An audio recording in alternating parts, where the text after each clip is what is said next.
जब जब मंदिर का पट खुलता है और बंद होता है, भगवान को बंदूक की सलामी दी जाती है। क्यों? वहां राजा सरकार बैठे हैं, राजा राम सरकार विराजमान है।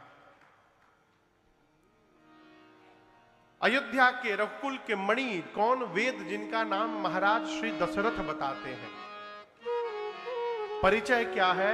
हृदय भगति, हृदय में भक्ति है, मति सारंग। सारंग राम जी के धनुष का नाम है और पानी यानी हाथ, अर्थात दशरथ जी के हृदय में तो भक्ति है और उनके मति में साक्षात श्री राम जी हाथ में सारंग धनुष धारण करके सर्वकाल विराजमान है।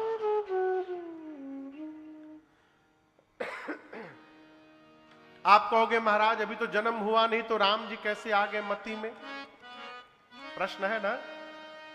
दशरथ जी पहले मनु थे और आपको चौथा कारण सुनाया। मनु जी ने नैमिषारण्य में तपस्या की थी 23,000 वर्ष। भगवान प्रकट होकर दर्शन दिए थे। उस समय जो भगवान के रूप का दर्शन हुआ, शरीर बदल गया लेकिन वो दृश्य नहीं बदला, वो आज तक उनके मन में छपा हुआ है। इसलिए मैं बारंबार निवेदन करता हूं, कहीं भी मंदिर में जाइए ना तो मकराने का पत्थर ना देखिए। बहुत पहले हम यहां राजस्थान में 2012 में जनवरी के महीने में हम लोग कथा गाने आए थे। कहां गाने आए थे ये हम नहीं बताएंगे, नहीं तो कहीं आयोजक सुन लेंगे तो उनको बुरा अच्छा नहीं लगेगा। वो बहुत सुंदर मंदिर का निर्माण कराए थे, मैया का निर्माण मंदिर था, विशाल मंदिर। हम कथा गाने वहां आए थे तो हमको मंदिर दर्शन कराने ले गए। मैं गया तो मैया के सामने में हाथ जोड़ के खड़ा था, कुछ स्तुति गुनगुना रहा था। तब तक वो हमको पकड़ के खींच के लेके चले गए। बोले महाराज ये देखिए, ये यहां से पत्थर मंगाया हूं, ये चाइना से झूमर मंगाया हूं। मैं सोचा यहां मैं पाथर देखने आया हूं कि माई को देखने आया हूं है? मंदिर में जाइए तो भगवान को देखिए और इतना देखिए कि वो भगवान आंखों पर मन में छप जाए। और एक बार भगवान छप गए फिर बार बार मंदिर जाने की आवश्यकता नहीं है। आप जहां रहिएगा वही मंदिर बना रहेगा और ठाकुर जी का दर्शन होता रहेगा है? श्री दशरथ जी के मति में राम जी विराजमान है, सारंग धनुष धारण करके। कौशल्या, कैकेयी, सुमित्रा जैसी जिनकी 3 देवियां हैं। जीवन के चौथे पन में एक दिन महाराज के मन में ग्लानि हुई। ग्लानि क्यों हुई? भे गलानि मोरे सुतना।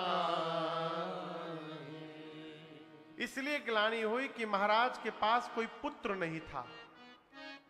और जैसे ग्लानि हुई महाराज दौड़कर गुरुदेव के पास गए, जाकर दंडवत प्रणाम करके निज दुख सुख सब गुरहि सुनाए। अपना दुख भी सुनाया, समाज का सुख भी सुनाया। अपना सुख दुख उसी के सामने गाइए, सुनाइए जो आपके दुख के सुन को दुखी हो, सुख को सुनकर हर्षित हो जाए। सबके सामने रोने गाने का कोई मतलब नहीं है। वो सबके सामने जब रोइएगा ना तो भीतर भीतर गदगद होगा, बहुत उड़ रहे थे अब पता चल रहा है। और जब बहुत प्रसन्न होकर सुनाइएगा तो सामने वाला जलेगा, भले ना बोले मुख पर। महाराज गुरु जी के पास गए। गुरुदेव ने कहा महाराज दुखी न होइए, आज अपना वर्तमान देखकर आप रो रहे हैं, लेकिन मैं आपका आने वाला भविष्य देखकर गदगद हो रहा हूं। धैर्य रखिए, एक नहीं 4 पुत्र होने वाले हैं और कोई सामान्य नहीं होंगे। त्रिभुवन विदित भगत भयहारी। ऐसे आएंगे जिनकी कीर्ति त्रैलोक्य में विदित होगी। भक्तों के दुख का हरण करने के लिए भगवान आएंगे। गुरुदेव ने पुत्र कामेष्टि यज्ञ की रचना की। श्रृंगी ऋषि को बुलाया गया। किस ऋषि को? श्रृंगी ऋषि। ये श्रृंगी ऋषि राम जी के कौन है पता है आपको? कौन है? जीजा जी। राम जी की एक बहन थी जिनका नाम था मां शांता, शांता मैया। उनका विवाह इन्हीं श्रृंगी ऋषि से हुआ है। वही श्रृंगी ऋषि आए, पुत्र कामेष्टि यज्ञ हुआ। दशरथ जी महाराज बैठे थे, आहुति नहीं दिए। आहुति किसने दिया? भगति सहित मुनि आहुति दीने। भगति सहित मुनि आहुति। उठे भगवान वशिष्ठ जी, प्रगटे अग्नि चरु कर दीने। प्रगटे अग्नि चरु कर दीने। दो भाग में बांटकर, एक कौशल्या और दूसरा कैकेयी जी को देकर कहिएगा, दोनों रानियां प्रसन्न मन से सुमित्रा जी को देंगी। जैसे गुरुदेव ने बताया, प्रसाद का वितरण भया, माताओं ने प्रसाद पाया और मां कौशल्या के अंक में परमात्मा रघुनाथ जी आ गए। देखते देखते 12 महीने बीते। जोग लगन ग्रह बार तिथि, जब सकल भय अनुकूल। चर अरु अचर सब हर्ष जुत राम जन्म सुख। चैत्र मास शुक्ल पक्ष नवमी तिथि दिन मंगलवार का जैसे आया, दोपहर का 11:30 बजा। अभिजीत मुहूर्त प्रारंभ हुआ। शीतल मंद सुगंध हवाएं बहने लगी। अयोध्या के पर्वत पर मणि प्रकट होकर जगमगाने लगे। संत अयोध्या में कीर्तन करने लगे। तब तक एक ने कहा, नीचे छोड़ो, ऊपर देखो। सब देव चले महादेव चले, महादेव चले, लय लय फूलन के हार रे। आओ राघव सांवरिया। में प्रकट हो गए। आप कल्पना करिए, भगवान के एक एक रोम छिद्र में मां कौशल्या को एक नहीं अनंत ब्रह्मांड दिखाई दे रहे हैं। रोम छिद्रों से बाबूजी वेद की ऋचाएं निकल रही हैं। कमल के पंखुड़ियों के समान नुकीला नेत्र, कजरारे नयन, घुंघराले बाल, पीतांबर वस्त्र लगा हुआ है शरीर पर, श्याम वर्ण का शरीर, गले में बनवाल सुशोभित है। भगवान का पांव पाताल में, सिर ब्रह्मलोक में। मां ने देखा इतना बड़ा, हाथ जोड़ लिया। मां ने कहा, प्रभु न आपके प्रारंभ का पता चल रहा है न अंत का, मैं स्तुति कैसे करूंगी।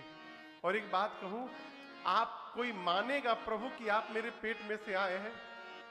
इतना बड़ा मेरे पेट में कैसे था? कोई नहीं मानेगा। सुनत धीर मति थिर न रहे। भगवान मुस्कुराए, कहे, मां मैं यहां लीला करने आया हूं, बताओ कौन सा चरित्र करूं अभी? मार दूं रावण को भी। मां ने कहा, प्रभु ये तो बाद वाला चरित्र है, इसके पहले तो बहुत सारा चरित्र अभी पेंडिंग में है। ये तो लास्ट वाला चरित्र है। भगवान बोले, कौन सा चरित्र? मां ने कहा, प्रभु आप तो कहे थे मेरे घर पुत्र बन करके आएंगे। भगवान बोले, मां मैं तुम्हारा ही बेटा हूं। मां बोली, इतना बड़ा बेटा किसी का जन्म लेता है? इतना बड़ा है? भगवान बोले, मां पहली बार किसी का बेटा बना हूं, आइडिया नहीं है कोई मुझे अभी, क्या करना होगा?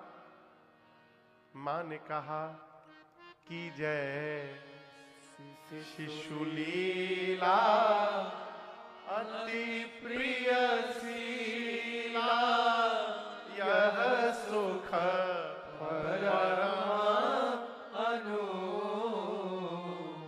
प्रभु आप शिशु लीला करिए। शिशु का सुख जीवन का परम सुख है।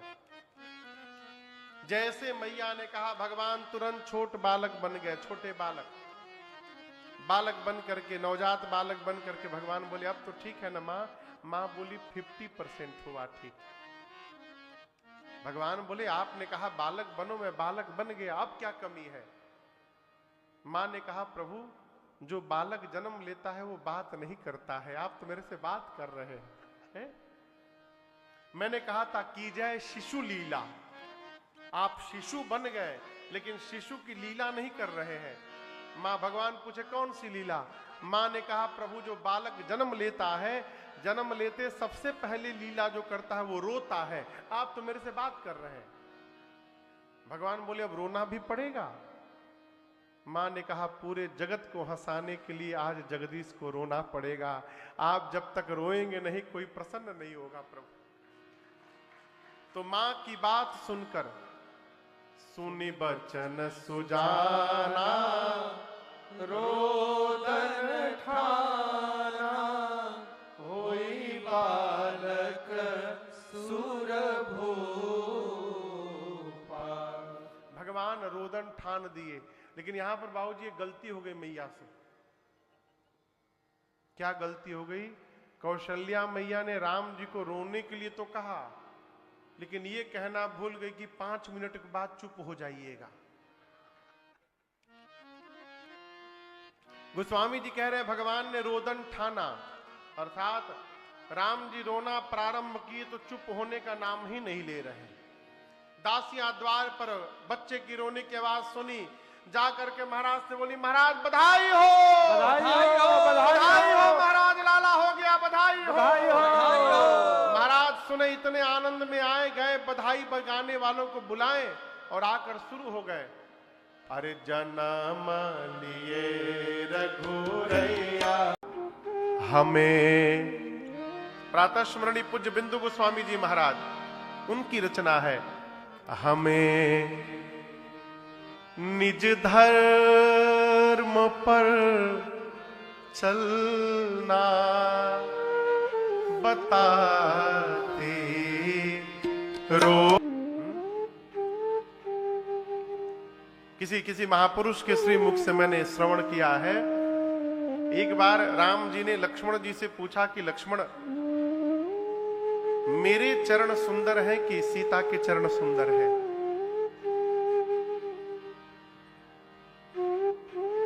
अब लक्ष्मण जी फंस गए, कहे अब हम कहे तो कहे क्या? कहे प्रभु बताऊं? राम जी कहे कहो। लक्ष्मण जी ने कहा कि प्रभु आपसे मां के चरण अधिक सुंदर है। सीता मैया प्रसन्न हो गई। लक्ष्मण जी कहे मां आपके चरण सुंदर हैं लेकिन बहुत प्रसन्न न होइए, ये चरण है तभी आपके चरण की पूजा है।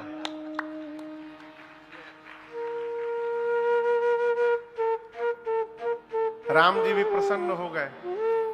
लक्ष्मण जी बोले प्रभु आप दोनों बहुत प्रसन्न न होइए, आप दोनों के अलावा एक और चरण है जिस कारण आप दोनों के चरणों की पूजा होती है।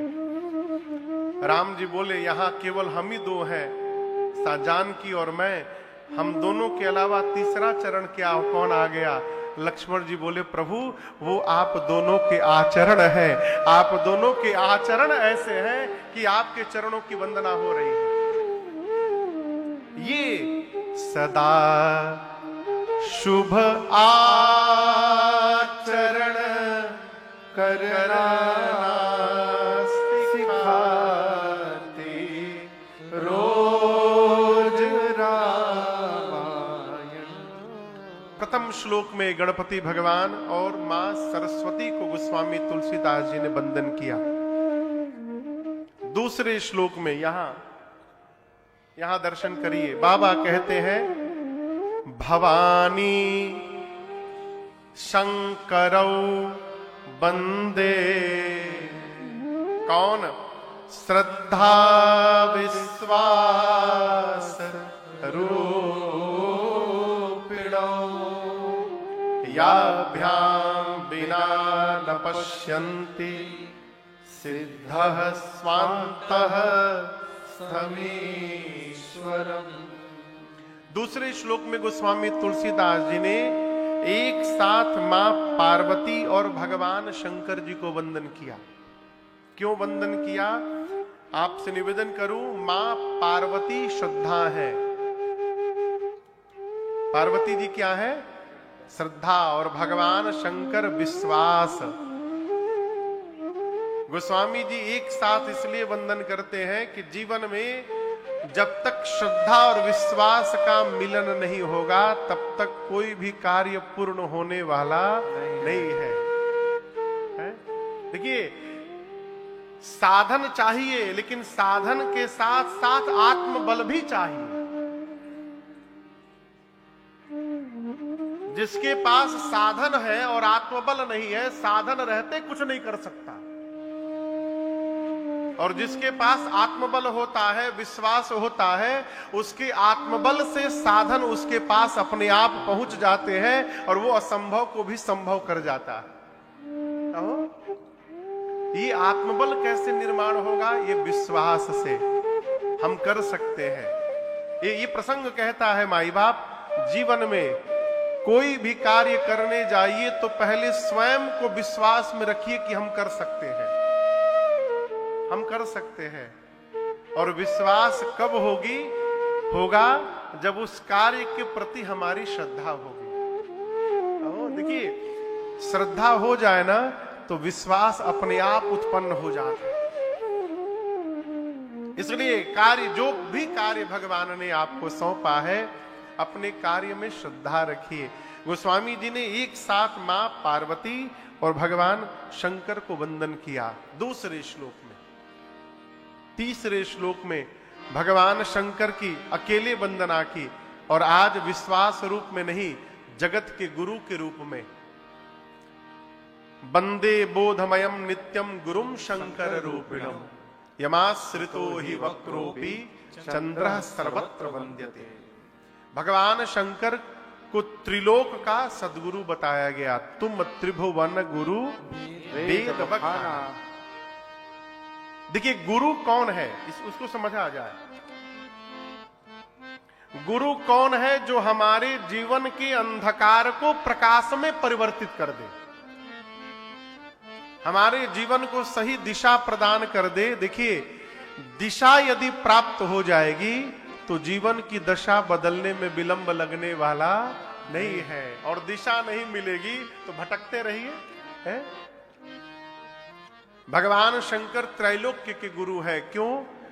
जीवन में जब पास में कुछ भी न रहे और उसके बाद भी यदि आनंद में रहना है और ये कला सीखनी है तो बाबा की ओर दर्शन किया जाए।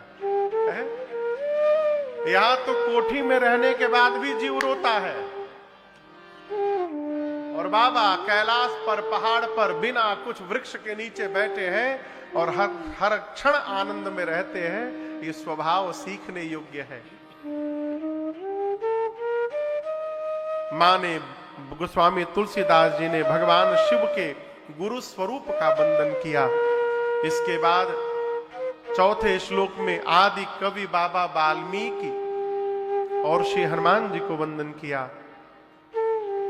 पांचवें श्लोक में जगत जननी मां श्री जानकी जी को वंदन किया। छठवें श्लोक में भगवान श्री राघवेंद्र सरकार को वंदन किया। और बालकांड के प्रारंभ के 7 श्लोकों में से अंतिम श्लोक, गोस्वामी तुलसीदास जी कहते हैं कि मैंने, देखिए आपसे निवेदन करूं,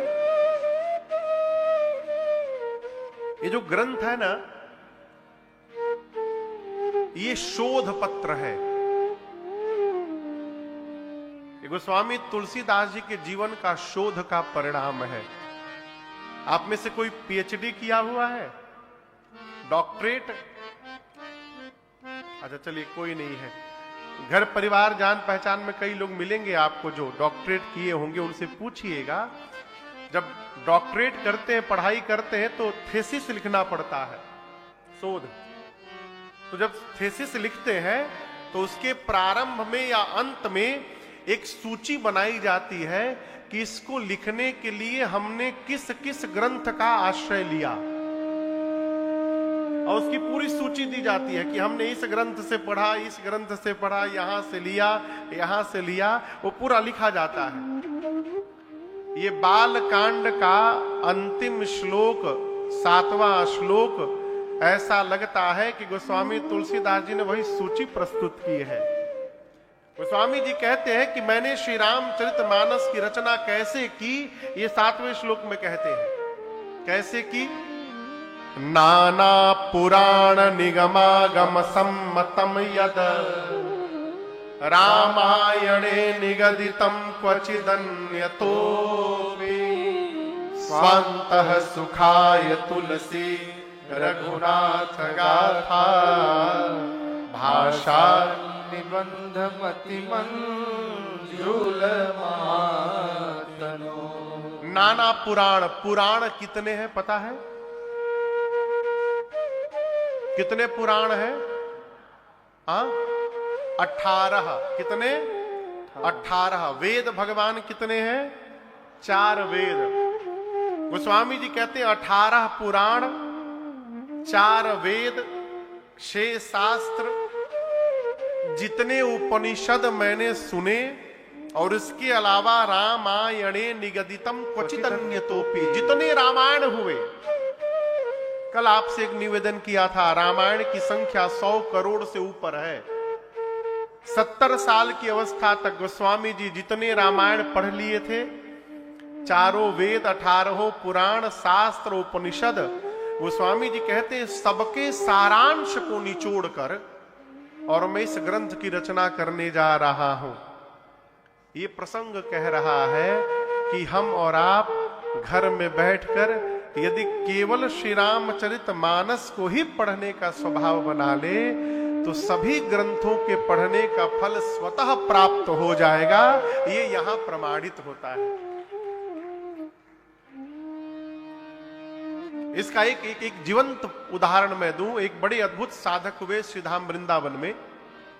वृंदावन यहां से बहुत दूर नहीं है ना, जयपुर से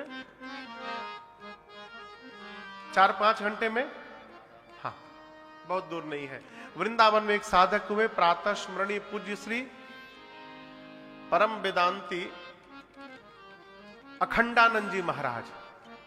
आप में से कई लोग जानते होंगे उनको। अद्भुत साधक हुए। उनका नित्य का एक नियम था, शाम के समय अपने किसी परिकर को सन्मुख बिठा करके और कहते थे कि श्री रामचरितमानस सुनाओ। वो शिष्य पढ़ता था, स्वामी जी बैठ कर केवल सुनते रहते थे। हमारे कलकत्ता के एक सेठ जी, उनके शिष्य स्वामी जी के एक बार आश्रम आए हुए थे, तो उन्होंने उत्सुकतावश पूछ लिया कि गुरुदेव आप इतने ज्ञानी हैं, मैं जब आता हूं देखता हूं नित्य शाम को आप श्री रामचरितमानस का पाठ सुनते हैं। किसी दिन गीता सुन लीजिए, किसी दिन पुराण सुन लीजिए, ये रोज जब देखता हूं तो श्री रामचरितमानस ही सुनते रहते हैं आप। स्वामी जी सेठ जी को पास बुलाकर कहे तुम्हारे प्रश्न का उत्तर दूंगा, लेकिन उससे पहले आप मेरे एक प्रश्न का उत्तर दीजिए। सेठ जी ने कहा कहिए गुरुदेव। स्वामी जी ने कहा कि आपके सन्मुख यदि 4 थाल रखा हो, थाली, एक थाली में आम, दूसरे में सेब, तीसरे में अंगूर, चौथे में अनार, अब 5वें जगह पर थाली ना हो, जग रखा हो, जग, और उस जग में इस आम, अनार, सेब और अंगूर का रस निचोड़ करके उस जग में मिला के भर के रखा हो, और आपसे कहा जाए कि किसी एक को उठाना है, 4 थाली और जग, इनमें से आप क्या उठाएंगे? सेठ जी बोले गुरुदेव हम तो जग उठा लेंगे। क्यों? जग ले लूंगा तो उसमें आम का भी स्वाद मिलेगा, अनार का भी मिलेगा, सेब का भी मिलेगा, अंगूर का मिलेगा। गुरुजी बोले बेटा वही जग लेकर मैं भी नित्य बैठता हूं, श्री रामचरितमानस पढ़ो तो सबका रस मिल जाएगा। बाबा कहते हैं स्वांतः सुखाय तुलसी रघुनाथ गाथा भाषा निबंध मतिमंजुलमातनो। 7 श्लोक के बाद वंदनाक्रम हुआ। गुरु जी के चरण रज की वंदना की गोस्वामी जी ने, ब्राह्मण समाज की वंदना की, संत समाज की वंदना की। आपसे निवेदन करूं, बाबूजी संतों को गोस्वामी जी तीर्थराज प्रयाग कहते हैं। संत क्या है? तीर्थराज प्रयाग। अभी अगले महीने जनवरी में तीर्थराज प्रयाग में महाकुंभ लगने जा रहा है। अब उस प्रयाग में स्नान करने के लिए आपको घर से जयपुर से जाना पड़ेगा, लेकिन संत रूपी प्रयाग में स्नान करने के लिए आपको नहीं जाना पड़ेगा। संत ही जयपुर में आकर के आपके घर के सामने आपको स्नान करके कृतार्थ करते रहते हैं। ये संत की महिमा है। गोस्वामी जी ने संतों का वंदन किया, सत्संग की महिमा गाई, नाम की वंदना की। भगवान के परिकर्षणा करने के बाद कथा को श्री रामचरितमानस के दूसरे घाट पर तीर्थराज प्रयाग लेकर गए। कल आपसे निवेदन किया था, बाबा कहते हैं भरद्वाज मुनि बसहि प्रयागा। कोठी ऐसी फैक्ट्री, इतना बैंक बैलेंस, जितना बोल सकते बोलिए, जितना बोलते जाएंगे उतना बड़ा आदमी, और समाज में उसका उतना आदर होने लगेगा है? लेकिन इस प्रशंसा से प्रसन्न होने की आवश्यकता नहीं है। प्रसन्न कब हुआ जाए माई बाप, जब समाज में हम कहीं जाएं और हमको देख करके लोग कहें कि वो देखिए गोविंद देव भगवान जी के भगत जी आ गए हैं, ये ठाकुर जी के भगत हैं। ये प्रसन्न होने का विषय है।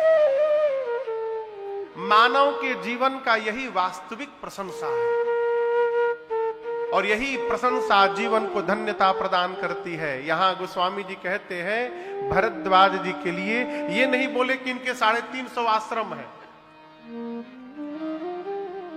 कई लोग यही बतावत है कि इतना आश्रम यहां बना लिया, एक आश्रम वहां बना लिया। ये नहीं बोले इतने आश्रम है। क्या कहा? तीन ही राम पद अति अनुरागा। तपस्वी है, परमार्थ पथ पे चलने वाले पथिक है भरद्वाज जी। आप में से कई लोग अगले वर्ष प्रयाग महाकुंभ में स्नान करने जाएंगे ना? कई लोग जाएंगे। हम लोग तो 9 दिन राम कथा ही गाएंगे उसमें, फरवरी के महीने में। माघ महीने में प्रयाग में प्रत्येक वर्ष मेला लगता है। अगले वर्ष तो कुंभ ही है, लेकिन जब कुंभ न हो उसके बाद भी प्रत्येक वर्ष वहां मेला लगता है। पूरे देश के जितने मठ मंदिर है वहां के आचार्यगण, महात्मा, साधु, संत जाकर 1 महीना प्रयाग में रहते हैं। त्रिवेणी जी में स्नान करते हैं, सत्संग सुनते हैं, सुनाते हैं। 1 वर्ष पूरे देश के ऋषि मुनि प्रयाग में रहने के बाद 1 माह जब भरद्वाज जी से विदा लेकर अपने आश्रम वापस लौटने लगे, तो उन मुनियों में एक मुनि है जिनका नाम है श्री याज्ञवल्क्य जी है। उन्होंने भी भरद्वाज जी से कहा कि भरद्वाज जी अब मुझे विदा करिए और दर्शन करिए। जितने ऋषि विदा मांगते गए भरद्वाज जी प्रणाम करके विदा करते गए, लेकिन जैसे याज्ञवल्क्य जी ने विदा मांगा, भरद्वाज जी उनके चरणों को पकड़ लिए और चरण पकड़ के कहे, प्रभु सब तो जा रहे हैं, आप अभी न जाइए। आश्रम में लेकर गए, दिव्य आसन पर श्री याज्ञवल्क्य ऋषि को बिठाए, पांव पखारे, चरण प्रखारी कीन ही अति पूजा। दूसरे जाता है। याज्ञवल्क्य जी ने पूछा कि भरद्वाज जी आपने मुझे क्यों रोका? भरद्वाज जी बोले, मुनिवर मेरे मन में एक प्रश्न है आज। बोले कहिए क्या प्रश्न है? भरद्वाज जी का प्रश्न सुनिए। आप में से कई लोगों को यह प्रश्न सुन के हंसी भी आएगी कि इतने बड़े महात्मा है और इतनी छोटी सी बात नहीं मालूम इनको। प्रश्न क्या पूछा? राम कवन प्रभु पूछऊं तो कहिया बुझाई कृपा निधि मोहि। यहां दर्शन करिए, ये दैन्यता की पराकाष्ठा है। श्री भरद्वाज जी ने प्रश्न क्या किया कि प्रभु ये राम जी कौन है? क्या प्रश्न किया? अच्छा, आप में से मैं प्रश्न कर रहा हूं, आप में से कौन ऐसा यहां बैठा है जिसको ये नहीं मालूम कि राम जी कौन है? हाथ उठाइए। कोई नहीं उठा रहा है। यानी आप सबको पता है ना राम जी कौन है, लेकिन यहां भरद्वाज जी ने प्रश्न किया कि प्रभु राम जी कौन है? और इससे भी अद्भुत बात आगे वाली बात है। कहते कही अब बुझाई। बुझाई समझते हैं? बुझाई,